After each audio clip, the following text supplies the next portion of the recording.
వాళ్ళు అడుక్కోవాలి. ఇది ఎన్ని రోజులు జరుగుతుంది చెప్పండి? 3 రోజులు నడిచింది.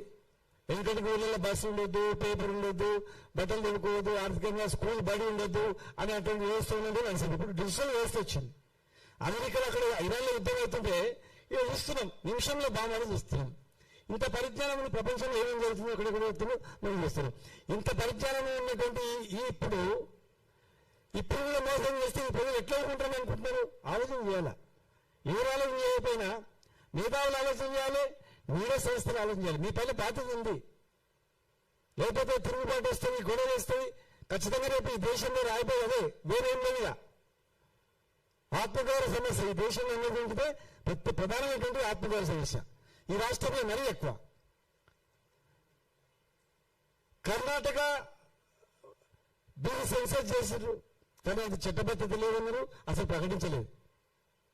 ఇంకా పంజాబ్లో కానీ బీహార్లో కానీ కేవలం ఒకే ఒకటి తమిళనాడులో మాత్రమే రిజర్వేషన్ అమలవుతా ఉంది. తమిళనాడులో వాళ్ళు పద్ధతి ప్రకారం చేసిండ్రు, రాజ్యాంగ సవరణ వరకు వెళ్ళిండ్రు. సుప్రీంకోర్టులో కేసులు ఏం చేయలేకపోతారంటే ఒక ప్రొసీజర్ ప్రకారం వెళ్ళి అక్కడ బిల్ సెన్సర్ చేసింది. మరి అనేక రాష్ట్రాలు ఎందుకు కొట్టేసారంటే మీకు ఇంత రిజర్వేషన్ ఇవ్వాలని. ఇది ఇటు నుంచి ఎన్నిక వచ్చిరా, వెనక నుంచిరా కెమెరాలు అడ్డం వస్తుంది, ఇట్లా వెనకిరా అడ్డవచ్చు. ఏ రాష్ట్రంలో చూడండి కోర్టు, హైకోర్టు తీర్పు చేయండి. ఎందుకు కొట్టేసారంటే ప్రధానంగా మీకు ఇంత రిజర్వేషన్ ఇవ్వాలని ఎక్కడున్నాయా? మీకు ఎక్కడ సెన్సస్ లేదు కదా అని ప్రధానమైన అదే వస్తుంది. ఎస్సీ ఎస్టీలకు జనాభా ఎంత ఉన్నది ఉంది. మరి రాజ్యాంగ ప్రకారం వాళ్లకు ఇంత రిజర్వేషన్ ఇవ్వాలని ఇస్తున్నాం. మరి బీసీలకు మీరు 40 అంటారు, 50 అంటారు, 60 అంటారు, 7 లెక్క. అందుకే మీకు కరెంట్ సంఖ్య సెన్సస్ లో మీరు లేదు కనుకనే మేము కొట్టేస్తున్నామని అనేక రాష్ట్రాల్లో కొట్టేయడం జరుగుతూ ఉంది. మరి ఒక బీసీ ప్రధానమంత్రి ఒక మంత్రిత్వ శాఖ ఇవ్వలేదు, ఇంతవరకు బీసీ మంత్రిత్వ శాఖ లేదు, బడ్జెట్లో లేదు, బీసీ కులాల బతుకుబరువు ఎక్కడ లేదు. కేవలం ఒక ప్రధానమంత్రి అంత మాత్రమే అందరం బాగుపడతామా చెప్పండి? ఒక కులమో ఒక వర్గమో ప్రధానమంత్రి ముఖ్యమంత్రి అయితేనే ఆ వర్గం మొత్తం బాగుపడటానికి లేదు. ఉదాహరణ ఈరోజు మన ప్రధానమంత్రి ఓబీసీ అయినప్పుడు చాలా మంది సంతోషపడ్డారు. లేదు చట్టసభలు కూడా రిలీజ్ చేస్తుంది, ఖచ్చితంగా ఎస్సీ ఎస్టీ మాదిరిగా ఎమ్మెల్యేలు ఎంపీలు అవుతారు అని ఊహించారు. ఎందుకంటే ముందుకు మొన్న ఏమంటే ఈ భారతదేశంలో మేమే బీసీ జనగణన చేస్తాం, బీసీలకు అన్ని రకాలు ఆదుకుంటాం అని చెప్పి ఒక ప్రధానమంత్రి స్టేట్మెంట్ ఇవ్వడం జరిగింది. మరి ఆయన సపోర్ట్ గా ఆర్ఎస్ఎస్ మిగతా వాళ్ళందరూ కూడా బీసీ జనగణన చేయాలని చెప్పి అంటున్నారని కూడా చెప్పిండ్రు. మరి అన్నప్పుడు అరే ఏదో దగ్గర వచ్చిందిరా, బీసీల బతుకులు బాగుపడతారా, ఇగో బీసీ సెన్సస్ చేస్తున్నారంటే ఖచ్చితంగా చట్టసభ కూడా రిజర్వ్ చేస్తామని చెప్పి అందరూ భావించారు. అన్ని రాష్ట్రాలు కూడా ఖచ్చితంగా ఇది అమలు అవుతుంది. చట్టసభలు వచ్చిన తర్వాత మొత్తం దేశమే మారిపోతుంది అనుకున్నాం. మనం ఇవాళ పురుగ విగ్రహాలు పెడతా ఉన్నాం మహాత్మా జ్యోతిబా ఫులే. ఎందుకంటే మహాత్మా జ్యోతిబా ఫులే అంబేద్కర్ కన్నా ముందు రిజర్వేషన్స్ ఉండాలి, అప్పుడే వీళ్ళు బాగుపడతారని చెప్పి వారు అన్నారు. ఆయనకు ఆదర్శంగా బాబాసాహెబ్ అంబేద్కర్ రాజ్యాంగం రాసిండు. ఉట్టి రిజర్వేషన్ ఇవ్వాలని చెప్తేనే పురుగ విగ్రహాలు ప్రతి జిల్లా కేంద్రంలో ఉన్నాయంటే మరి రేపు భవిష్యత్తులో మహాత్మా గాంధీ పురుగకు మించి నరేంద్ర మోడీ విగ్రహాలు ప్రతి గ్రామంలో వచ్చే రోజు వచ్చింది. ఎందుకంటే ఖచ్చితంగా చట్టసభలు నిర్వహిస్తాడు, బీసీ రిజర్వేషన్ ఇస్తాడు, మరి సెన్సస్ లో పొడిచిండు అని అనుకునే అందరు మేధావులు. కానీ ఇవాళ అర్థమైందంటే అదంతా ఉట్టి గుండు సున్నా, ఇవన్నీ బేకార్ అనేది అర్థమైపోయింది. కేవలం బీసీలను మోసం చేయడానికి అనేక రాష్ట్రాలు ఎలక్షన్స్ అవుతున్నాయి కనుక ఆ సందర్భంలో 5-6 రాష్ట్రాలు ఎలక్షన్స్ అవుతున్నాయి కనుక ఆయా రాష్ట్రాలు ఉన్నటువంటి బీసీలను లోపరుచుకోవడానికి, బీసీల ఓట్లను ఆకట్టుకోవడానికి మాత్రమే వీళ్ళు బీసీ జనగణన చేస్తామని చెప్పినండి ఇప్పుడు మనకు అర్థమైంది. ఎందుకంటే ఇంతవరకు చేయలే. వాళ్ళే అన్నారు ఎందుకు చేయలేదు, ₹1 ఖర్చు కాదు కదా, ఒక కాలం పెడితే అయిపోతుంది. బీసీల కుటుంబాలు బీసీ సంఖ్య ఎంత కాలం పెడితే అయిపోతుంది. ప్రతి ఇంటికి పోతారు, ప్రతి కుటుంబాన్ని అడుగుతారు. మరి ప్రతి కుటుంబాన్ని అడిగినప్పుడు నువ్వు బీసీ కుటుంబాలు బీసీల సంఖ్య అడిగితే ఈజీగా వచ్చేస్తుంది. కొత్త ఇవ్వాల్సిన అవసరం లేదు, ఒక్క రూపాయి ఖర్చు పెట్టాల్సిన అవసరం లేదు. చిన్న 2 వర్డ్స్ అక్కడ ఎస్సీ ఎస్టీ అబ్లిక్ పెట్టినప్పుడు బీసీఎల్ పెడితే వెళ్ళిపోతుంది. ఇక చూడండి ఈ గజెట్ చూడండి ఇంత దుర్మార్గంగా ఈ గజెట్ ఉందంటే, ఈ గజెట్ లో ఉన్నటువంటి అంశాలు చూస్తే నిజంగా ప్రతి ఒక్కరు పౌరుషం ఉన్న ఊరికే కానీ నిజంగా ఏం చేయాలా, ఎట్ట తిరుగుబాటు చేయాలనేటువంటి ఆలోచన వస్తుంది. ఇంత మోసం, ఇంత దహనాన్ని ఇందులో ఏమి ఇచ్చారు? బాత్రూమ్ ఉన్నా లేదని ఇచ్చారు. ఏ టైప్ ఆఫ్ బాత్రూమ్ ఉందని ఇచ్చారు. కింద విషయాలు ఉన్నా పైన విషయాలు ఉన్నాయి. బాత్రూంలో నీళ్ళు ఎక్కడి నుంచి వస్తాయని ఇచ్చాడు. బాత్రూమ్ అవుట్లెట్ ఉన్నా అని ఇచ్చాడు, అడుగుతున్నాడు. స్నానం చేయడానికి గది ఉన్నా అని అడుగుతున్నాడు. స్నానం చేయడానికి గదికి ఏం నీళ్ళు వాడుతున్నాయని అడుగుతున్నాడు. డ్రింకింగ్ వాటర్ సోర్స్ అడుగుతున్నాడు. మెయిన్ పైప్ ఎక్కడి నుంచి వస్తుంది అడుగుతున్నాడు. నువ్వు బాత్రూమ్ అవుతున్నావు, బాత్రూమ్ స్నానం చేసేది అడుగుతున్నావు, ఇంటి పైకి పెడుతున్నావు, కింద బండ్లు వేసినావా సిమెంట్ వేసినావా అని అడుగుతున్నావు. మరి కుటుంబాల సంఖ్య కూడా అడుగుతున్నావు. రిజర్వేషన్ ఇచ్చేటువంటివి ఎస్టీ కుటుంబాలని, ఎస్సీ కుటుంబాలని యజమాని ఎస్సీగా ఎస్టీ అడుగుతున్నావు. దాని పక్కన ఒక చిన్న కాలం పెట్టి ఓబీసీ బీసీ బ్యాక్వర్డ్ క్లాస్ అని 10 ముక్కలు రాస్తే అయిపోతుంది. అంత వేరేం 5 రూపాయలు అవసరం లేదు. ఒక 10 ముక్కలు దాని పక్కన అబ్లిక్ పెడితే ఒక పైసా ఖర్చు కాకుండా మరి బీసీ కుటుంబాల సంఖ్య వస్తుంది. ఇలా కొంతమంది మేధావులు పెద్ద పెద్ద మాటలు మాట్లాడుతారు. ఇది ఫస్ట్ ఫేజ్ మాత్రమే, సెకండ్ ఫేజ్ లో చేస్తారని. కనీసం మీకు జ్ఞానం ఉందా? ఆలోచన చేస్తుందా? మాట్లాడుతుందా? ఏం మాట్లాడుతున్నారు? ఎస్సీ కుటుంబాలు ఏం అడుగుతున్నారు? రేపు ఎస్టీ కుటుంబాలు ఏమి అడుగుతున్నారు? మరి ఎస్సీ కుటుంబాలు అడుగుతున్నారు. ఎస్సీ కుటుంబాలు రేపు అడుగుతారు ఎంత జనాభాని. అంటే 1,00,000 కుటుంబాలు ఇక ఇన్ని కోట్ల జనాభాని వస్తుంది. మరి ఎస్టీలు ఇన్ని లక్షల కుటుంబాలు ఇన్ని కోట్ల జనాభాని వస్తుంది. ఫస్ట్ ఫేజ్ లో కుటుంబాల సంగతి మీరు తెలుసు అడుగుతున్నారు కదా.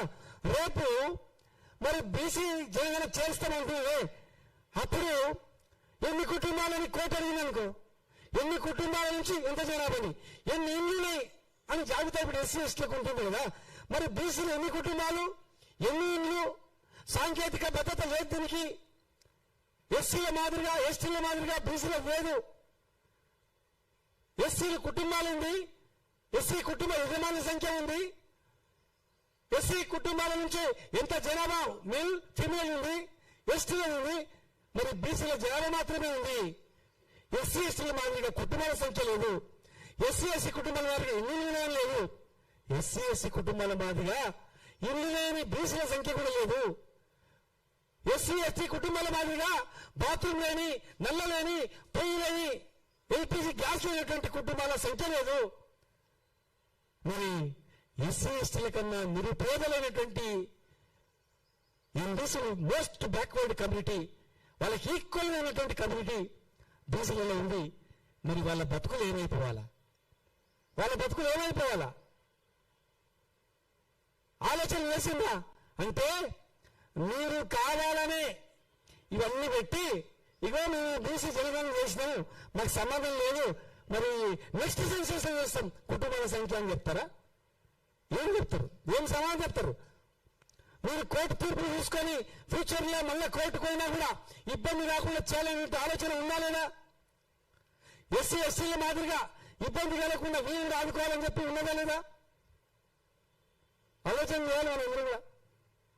ఇదంతా కూడా కావాలని అక్కడ ఉన్నటువంటి బీసీలకు రిజర్వేషన్ వద్దనుకున్నటువంటి వర్గం ఒత్తిడితో, తెలివితో కొంతమంది అధికారులు, కేంద్రంలో ఉన్నటువంటి రాజకీయ నాయకులు కలిసి ఇది ఒక వెన్నుపోటు మాదిరిగా పొడుస్తా ఉన్నారు. వీళ్ళు బాగుపడకుండా, ఆర్థికంగా బాగుపడకుండా ఛాలెంజ్ చేస్తా ఉన్నారు. ఎస్సీ ఎస్టీల మాదిరిగా బీసీ రిజర్వేషన్ ఇచ్చినప్పుడు వాళ్ళకన్నా ఎక్కువ ఇక్కడ ఏమనంటే మోస్ట్ బ్యాక్వర్డ్ క్లాసెస్ కూడా ఒక రిజర్వేషన్ పెట్టాలని ఆల్ బీసీ కూడా చెప్తారు. నేను అన్ని బీసీ సంఘాలు కూడా ఏమంటున్నాయంటే ప్రతి సందర్భంలో ఎంబీసీలకు ప్రత్యేకమైన రిజర్వేషన్ ఖచ్చితంగా పెట్టాలి, నామినేటెడ్ పోస్ట్ లో కూడా రిజర్వేషన్ ఇవ్వాలని చెప్పి నేను అన్ని సంఘాలు ఇండియా నుంచి, కర్ణాటక నుంచి, దక్షిణ భారతదేశం మొత్తం నేను ప్రతి రాష్ట్రంలో ఏం చెప్తున్నారంటే బీసీలతో ఎంబీసీలో కూడా ప్రత్యేకంగా ఇవ్వాలి, ప్రాధాన్యత ఇవ్వాలి అని చెప్తున్నారు. చాలా కులాలు ఇప్పుడు సర్పంచ్ కాని కులాలు ఉన్నాయి, ఎమ్మెల్యే కాని కులాలు ఉన్నాయి, ఎంపీ కాని కులాలు ఉన్నాయి. అక్కడ ఇక్కడ ఎమ్మెల్యే ఎంపీ అయితే అనేక రకాల అవగాహన పడుతున్నటువంటి జాతులు ఇక్కడ ఉన్నాయి. మనం చూస్తా ఉన్నాం కళ్ళ ముందర. రిజర్వేషన్ లేనప్పుడు ఖచ్చితంగా చేయలేం. రిజర్వేషన్ కావాలంటే ఖచ్చితంగా సెన్సెస్ లో పొందుపరచాలి. కనుక ఖచ్చితంగా మనం అందరం కూడా సెన్సెస్ లో దీన్ని మార్పేటట్లు దేశవ్యాప్తంగా ఉద్యమం చేయాలి. మరి అంతకుముందు బాలరాజు గారు కూడా గౌడ్ గారు కూడా బీసీ ఫ్రంట్ నుంచి ఇక్కడ మీటింగ్ పెట్టడం జరిగింది. కొంతమంది నాయకులు మరి బుద్ధకృష్ణ గారు అందరూ కూడా శ్రీనివాస్ గారు హైదరాబాద్ పెట్టడం జరిగింది. హనుమంతుడు అన్నగారు ఇప్పుడు మిగతా సంఘాల మీటింగ్లో కూడా మనం మీటింగ్ పెట్టుకోవడం జరిగింది. మరి పెద్ద ఎత్తున మనం ప్రజలను తీసుకెళ్లాలి, ఒక ప్రజా ఉద్యమాన్ని నిర్మించాలి. దేశానికి ఆదర్శంగా తెలంగాణని మనం చేయాల్సిన అవసరం ఉంది. ఖచ్చితంగా ఎవరు చూసినా అవసరం. ఇక నేను ఈ సభ ద్వారా అన్నంతాన్ని కలిగిందని అడుగుతా ఉన్నా. మీరు ఈ రాష్ట్రం మొత్తం కూడా మీకు రాజ్యసభ వస్తారని ఎదురు చూసింది. కాంగ్రెస్ పార్టీ కాదు, ప్రతి పార్టీ వాళ్ళు కూడా ఇవాళ ఖచ్చితంగా అన్నంతానికి వస్తుంది, ఖచ్చితంగా ఢిల్లీలో ఆయన గెలుపు ఇస్తాడు, పార్టీలకు అతీతంగా కూడా మిమ్మల్ని ఎదురు చూసింది. మరి మీరు ఎందుకు గెలుపు ఇప్పలేదు? ఎందుకు కట్టారు మీకని అడిగితే ఎవరుకుంటే అడుగుతా ఉన్నాం. ఇవాళ మేము చెప్పినాం అంతకుముందు కూడా మరి 42% మంత్రులుగా ఇస్తామన్నారు, 42% చైర్మన్ గా ఇస్తామన్నారు. కష్టపడి చెంపడిసే కాలం మాత్రమే ఉన్నాయి కానీ అందించే కాలం లేవు. మరి అన్నంతన గారు మిగతా వారు అన్నారు పాపం మీరు ఈ వయసులో ఖచ్చితంగా అని మరి ఈ ప్రభుత్వాలు కూడా ఇప్పాల్సిన అవసరం ఉంది.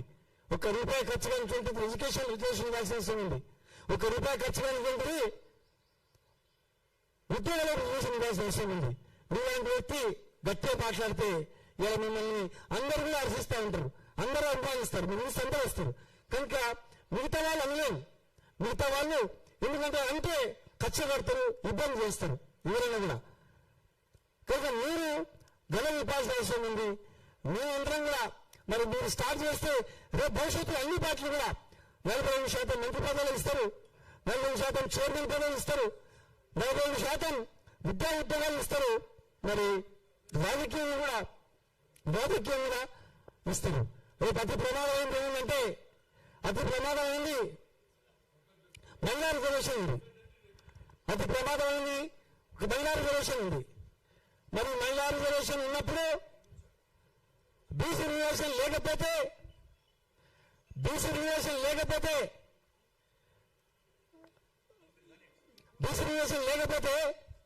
మరి మహిళా రిజర్వేషన్ లో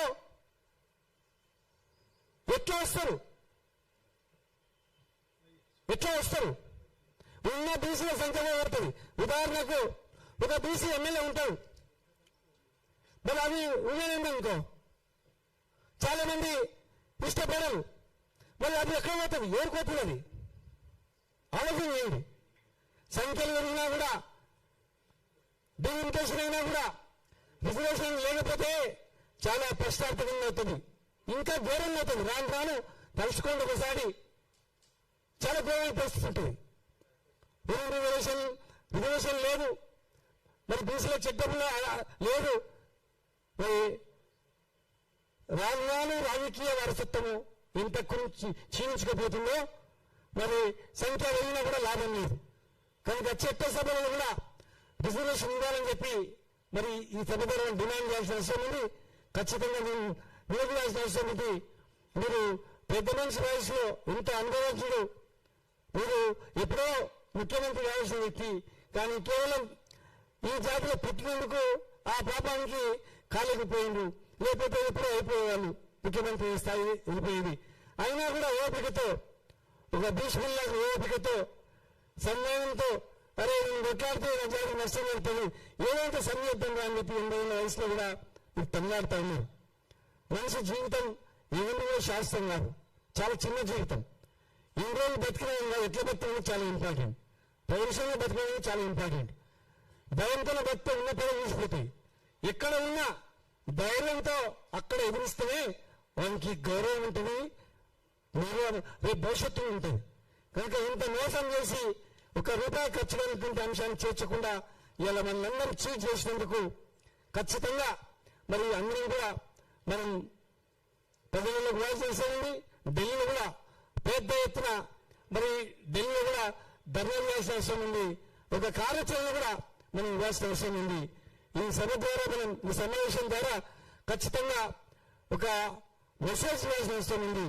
నిన్ననే పూర్ణచంద్రరావు గారు, మన తర్వాత పెద్దలు ఇప్పుడు వచ్చినటువంటి చిరంజీవి గారు, ఒక ఐఏఎస్, ఒక ఐపీఎస్, మా బాలరావు గారు, మా వెంకన్న గారు నిన్ననే సర్వపేపన్న జయంతి సందర్భంగా మరి మాట్లాడుకున్నాం. రాజీవ్ అంటే ఒక కులం ఉంటే ఆ కులంలో పోతున్నారు. మరి సర్వపేపర్ అంటే ఒక కులమే, చాకర ఐలమ్మంటే ఒక కులమే, దీనికి కుమరం అంటే ఒక కులం వేస్తుంది. వాళ్ళు మన జాతి గురించి ప్రాణాలు అనిపించిన వాళ్ళు, మన జాతి గురించి ప్రాణాలు అనిపించినటువంటి వాళ్ళని మనం కాపాడుకోవాలి. సర్వాయి పాపన సర్వాయి అంటే ఒక రజక సోదరుడు చనిపోతే ఆయన పేరు మీద పెట్టుకున్నాడు. కొందరు అందరూ వైపు బయలు రాజ్యాన్ని ఆసియా ఖండం చెప్పే రాజు అయినా మరి అలాంటి మానవులు రెడ్డి కోమరావు కానీ ఇంకెవరైనా కానీ వాళ్ళందరూ మనం స్మరించుకోవాల్సిన అవసరం నేను చెప్పడం జరిగింది. కనుక ఇది అయ్యేంత వరకు మనం పెద్ద ఎత్తున పోరాటం చేస్తాం తప్ప ఇది సాధ్యం కాదు. కనుక అందరం కలిసి